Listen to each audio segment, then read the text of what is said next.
don't go hang out in those places. You know, I do a lot of funeral ministries for my church, but I don't. And that's I might visit a sick in the elevator or in the community and stuff like that. But that's how I get to those neighborhoods. But one time I had a red handkerchief sticking out of my back pocket, like a railroad scarf. That's a $2 scarf that I had in my pocket. I didn't know it was part of a gang color and stuff.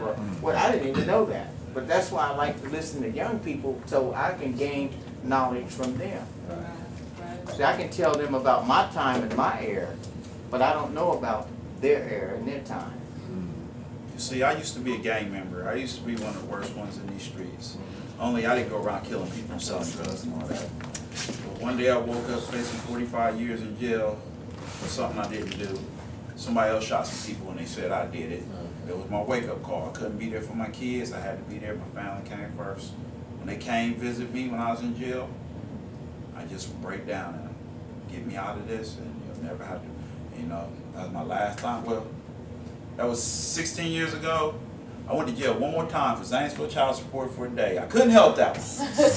That was my last time going to jail. You couldn't help nothing in Zanesville. It was my time.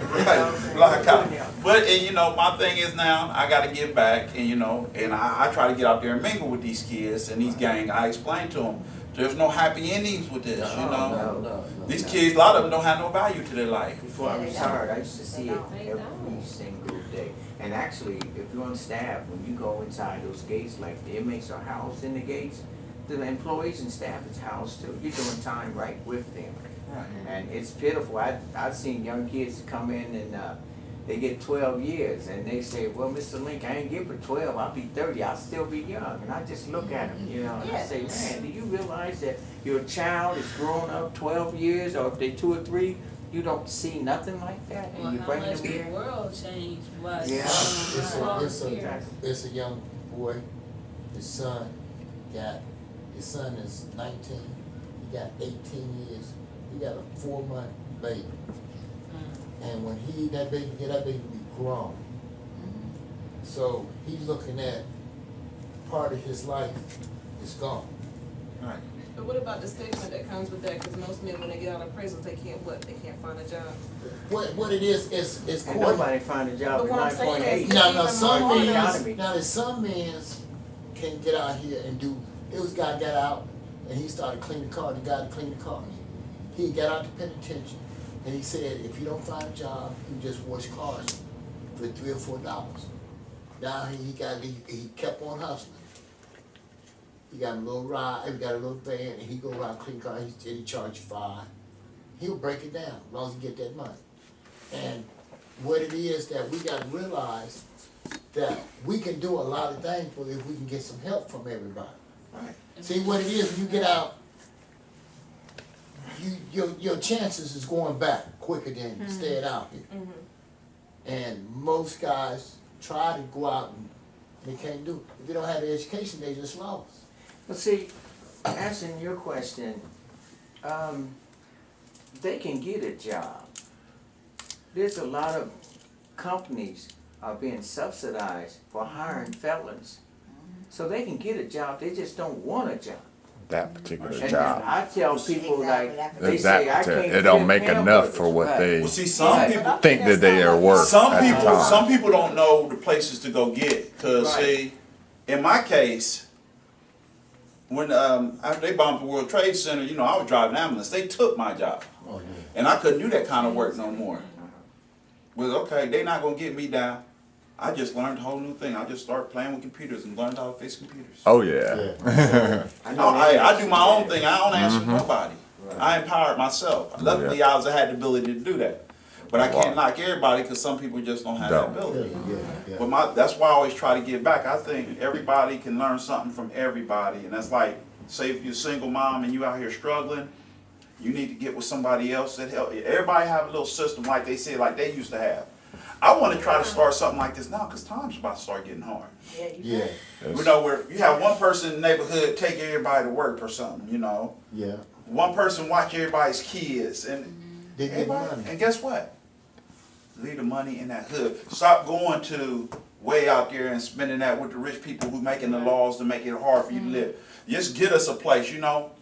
Don't nobody own no stores in our neighborhood but the Iranians and the Arabs. At first, at one time, we owned all the business, This all whole the area. stores. And look Everything at, was out there out black. here, it was black owned. And now you look at it, it came in our Well, neighborhood. I think y'all's generation call them sellouts. When the Iranians come to a business merchant with 2 or 3 suitcases full of money to buy your business site and work with your license and stuff, you don't have to own the building. I know personal people that, some of them's dead now, so I can't speak on that because I had a shoe shine shop, me and him did, and I had a restaurant and a booth at, I was the first black that had a booth at the flea market at Northern Lights. And the government would give those foreigners credit where they wouldn't give it to our community credit. And that's why they, I mean, I don't patronize them. Every now and then I might buy a diet pop or something, but I do not shop at them. And then, like, I do my research. See, I used to shop a lot at Walmart's, but see, I know Walmart's have majority of their stuff manufactured in China. Yep. China supports Afghanistan, which kills Americans. So I backed up from Walmart's. And I'm careful of the rollback prices and things. Like I said, I'm a shopaholic. I spoke on that earlier. But I do my homework, see. Right. There's certain stores, all of them corporate stores, that have their stuff manufactured in China. I don't patronize them because they support Afghanistan, which kills Americans. So I don't. China's the patronize. richest country in the world now, and they getting rich off us because see, We they done kept did on- everything super cheap over there, and they do so much, but they bankrolling us. Yeah, right. We gonna get Well, money see, from them. They got international monetary laws in the United States. You can make all the money you can in this country, but you can only take out so much. Those are federal laws. They can own Wall Street, the cattle farms and everything, but they cannot export it to their country. They call it at that level units. China does have a lot of money, and so does Japan. You know, I talk to other people, I talk to other races, I talk to successful races, because I want to know where they live. You know, even the blacks, the other blacks, that they love each other and got their own community. God was telling me that every month, they all had a little job, but every month, they each put up $1,000. Some of them, they make this, got $1,000. So, and it's like 25, 30 guys, so it'd be $30,000. And they give it to one of their families. It's 30 of them. Yeah. So one of that family, so every so often they get $30,000, so they can do whatever they want with it. We need to learn to stick together so we can do stuff like that, because I like to be less in I trouble. tried to bring some of those ideas because Ohio State University taught me. I used to work for the Ohio Foreman's Extensive Service. And when the Cambodians came here, we had to teach them, we had language translators, and we had to teach them American culture, the 5 basic food groups. But I've learned a lot from them too. They can take a chicken and make maybe 6 meals out of one chicken with rice and vegetables. And their budget is almost zero. They go out here at these ballparks at night and they collect worms. This When is it how they rains. hustle, when it When it rains. rains. And they get something like $16 a pound.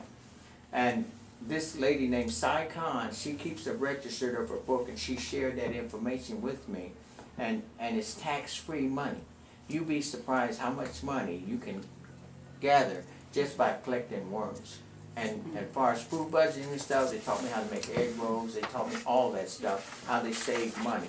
And then like the Puerto Ricans that had that same problem, they would live in 3 shifts. They would have 3 families in one house. The person that works nights never sees the person that works day shift.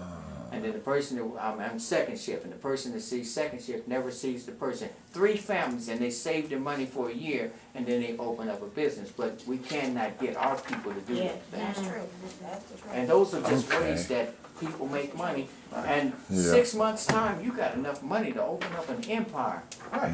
A down payment for a franchise at McDonald's or Wendy's. Those Don't go things buy like here Jordans. should be in our community. Right. I brought it to people's attention, but nobody gathered. Right. And you can't then, a lot of times, when you get somebody get started, somebody want to go run off. With it up, Yeah. yeah. You gotta Uh-huh. stop that. Yeah. Get too greedy Well, so too you early. make up an agreement in writing and then have it notarized. You have your personal notary that's in your family, have it notarized, that if they try to ban off, then they have to double the investment that they made. This is how the Cambodians do it. They have to double the investment that was put up for them to get started in their business. They go out here on refugee, they order their rice from Bangkok, from their homeland. They don't buy regular rice and stuff, and they get it in 50-pound bags, and it's very economical, cheap. Our people, I told a lot of our people to go out there and order that rice. And it stretches, the shelf life on it is something like 2 to 3 years. Oh, So it wow. won't go bad. It's a basmati? Huh? It isn't basmati rice, is it? I'm not sure exactly what kind it is, but I do know it comes from the old country. I wanna get some And there's no information. pesticides, no additives. Right, Yeah. that's the best kind. Right. But our people, like say if a family of 3 live together, they could church up and buy that. It only costs them 1/3 and it might last them 2 to 3 years. So look how much money you save doing it. Okay. Well, I thank everybody for coming out. It's been great. Now, when is your next meeting? Next month, we don't have a date yet. Okay, do you have a time? Usually the same time? This the first time we did it this late. And I didn't hear much from the lady that broke No. her report. I'm not very talkative today, I'm sorry. Okay, come on, I'm just AJ. here for support. Come on, but, AJ. Speech, speech. That's your name. Yeah, Speech. I always like to read. But it is about the double standards. I think that we as women, we need to know our place and play our role, and let the man be the man, and stop looking at it as a negativity. I hate And that. It's I just true. think that's. That know our place and play our role. I Yeah. just Well, really hate I that. know, but- Like Van said, why can't we just do right? Right, you scratch my back, I'ma scratch yours. If you Yeah. look lacking, I'ma step up, and vice versa. Let me say this then, I've been married for 44 years. And I don't want my wife to walk behind me, I want her to walk beside me. And she is my best friend, and I know that if she acts accordingly like a queen, then I know that I'm a king and I have a queen. So she might say, for instance, she might make more money than me. But see, it's more than monetary. It's wisdom, it's knowledge, it's understanding. That's what boils down to a relationship. She might make more money than me, but she makes me feel like I'm the head of the household. So therefore, I would make her look like she's my queen at all times and treat her that way. Sometimes you have to bend a little to stop things from breaking. And, You do. huh? You do. Yeah, so I don't think it's double standard. It's not that way with my relationship. Some people get that format in their mind and they get set with that behind a scorned relationship, and then they listen to their manless girlfriends shoot scorn stuff